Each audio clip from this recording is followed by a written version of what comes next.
തൻ്റെ കുടുംബത്തിന് പുറത്തിറങ്ങി നടക്കാൻ കഴിയാത്ത സ്ഥിതിയാണ് ഇപ്പോൾ ഉള്ളതെന്ന് ശ്രീകൃഷ്ണൻ്റെ ചിത്രങ്ങൾ വരയ്ക്കുന്ന ചിത്രകാരി ജസ്ന സലീം പറയുന്നു. BJP നേതാവ് ശോഭാ സുരേന്ദ്രൻ, കോൺഗ്രസ് നേതാവ് ടി സിദ്ദീഖ്, റോഷൻ എന്ന ഓൺലൈൻ മാധ്യമ പ്രവർത്തകൻ എന്നിവർക്കെതിരെയാണ് ജസ്നയുടെ പരാതി. റോഷൻ തന്നെ നിരന്തരം ഉപദ്രവിച്ചയാളാണ്.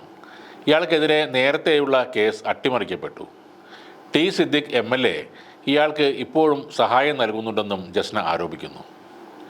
BJPയുടെ നേതാവ് ശോഭാ സുരേന്ദ്രനും തന്നെ വേട്ടയാടാൻ കൂട്ടുനിൽക്കുന്നു എന്നാണ് ജസ്ന സലീം പറയുന്നത്. തന്നെ സഹായിക്കുന്നവരെല്ലാം അപമാനിക്കാൻ ആണിപ്പോൾ ശ്രമങ്ങൾ നടക്കുന്നത്. സൈബർ അധിക്ഷേപങ്ങൾക്കെതിരെ സിറ്റി പോലീസ് കമ്മീഷണർക്ക് പരാതി നൽകാനാണ് ജസ്നയുടെ ഇപ്പോഴത്തെ തീരുമാനം.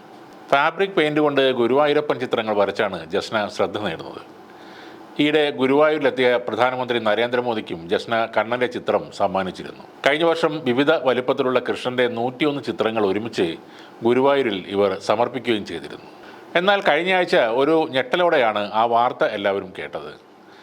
സൈബർ ആക്രമണത്തിന് ഇരയായ ജസ്ന സലീം ആത്മഹത്യാ ശ്രമം നടത്തി ഗുരുതരാവസ്ഥയിൽ കോഴിക്കോട് അത്തോളി മലബാർ മെഡിക്കൽ കോളേജ് ആശുപത്രിയിൽ ആണെന്നുള്ളത്.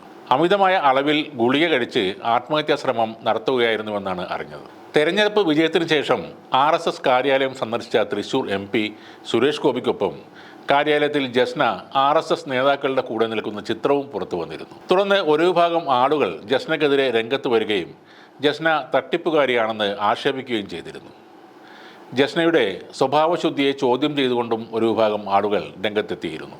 കൊയിലാണ്ടി പോലീസ് സ്റ്റേഷനിൽ ജസ്ന നൽകിയ പരാതിയുടെ FIR കോപ്പി സഹിതം ജസ്ന ഹണി ട്രാപ്പ് തട്ടിപ്പുകാരി എന്ന് ആക്ഷേപിച്ചുകൊണ്ടായിരുന്നു സൈബർ ആക്രമണം നടന്നത്. ഇതിന് വിശദീകരണവുമായി ജസ്നയും രംഗത്ത് വന്നു. താൻ കൃഷ്ണഭക്തയാണെന്നും സ്വഭാവദൂഷ്യം ആരോപിക്കുന്നത് ആസൂത്രിതമായ ഒരു ആക്രമണമാണെന്നും ജസ്ന മാധ്യമങ്ങളോട് വിശദീകരിച്ചു. ഈ വിവാദം ശക്തമാകുന്നതിനിടയിലാണ് ആത്മഹത്യാ വീഡിയോ പങ്കിട്ടുകൊണ്ട് ജസ്ന ആത്മഹത്യാ ശ്രമം നടത്തിയത്. 2019 തന്നെ ക്രൂരമായി ബലാത്സംഗം ചെയ്ത ഒരാൾക്കെതിരെ കൊടുത്ത കേസാണ് ഇപ്പോൾ ഹണി ട്രാപ്പായി ആളുകൾ പറയുന്നത് എന്ന് ഒരു ചാനലിന് നൽകിയ അഭിമുഖത്തിൽ ജസ്ന പറയുകയും ചെയ്തിരുന്നു. ഈ പീഡനം നടത്തിയ ആളെ ടി സിദ്ദിഖ് എന്ന കോൺഗ്രസ് നേതാവ് സഹായിക്കുന്നുണ്ടെങ്കിൽ അതിൻ്റെ കാരണവും അന്വേഷിക്കേണ്ടതാണ്.